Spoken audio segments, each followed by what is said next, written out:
I was going through a bit of a transition period in my life, returning back home to a 4-bedroom house. I sort of looked around and really sort of started to question why I was in a house. I know I'm in smaller 4 walls right now, but it really does encourage me to get out outdoors.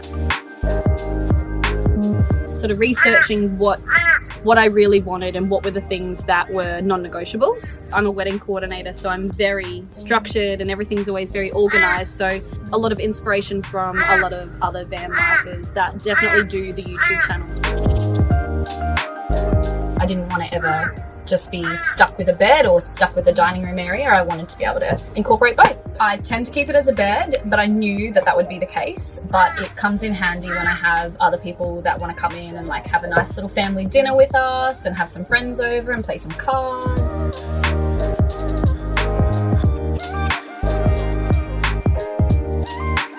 My dining room table is on this very expensive pole. You can lock it in. When it was installed, we offset it slightly to one side because I've got my little boy who travels with me, like I said at the start. This is where his bed is. This is on a really strong magnet and it basically pulls out into this hallway space.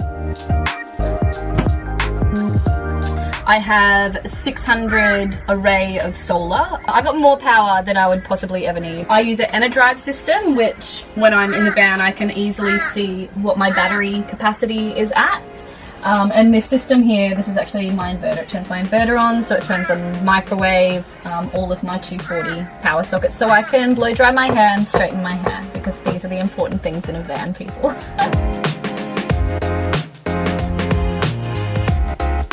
And then this is also another little hidden gadget thing. So all my fuse boxes, it's my pump for my water, and then this is my hot water temperature. So I've got hot water in here as well.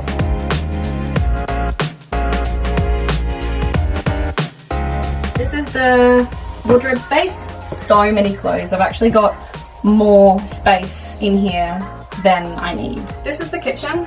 So much easier to clean than in a house. Yeah, we just got these electric magnet locks and it just locks it when you're driving.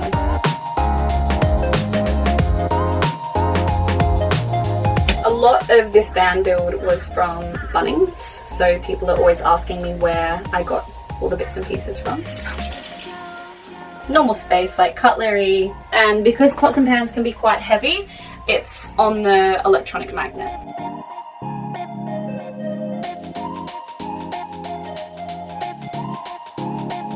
So this acts as a wet room as well, so after I go for a surf, I usually chuck my surfboard and wetsuit in here as well. I actually don't have a walk-through to my cab. Do I wish that I had it?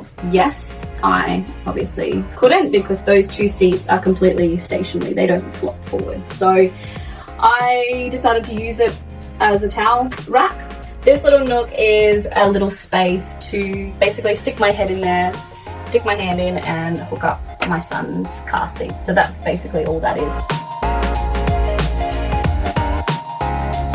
Chuck my sneakers in there and my shoes, and then that way I don't have to bring them into the van and then bring more dirt into the van. This is my gas box. I chose to go with one that you actually go and get filled up because of the space that I have, so it's not a swap and go. Honestly, at the end of the day, anyone can do this. Anyone can have this life. You just need to make the choice. Hope to see you guys on the road.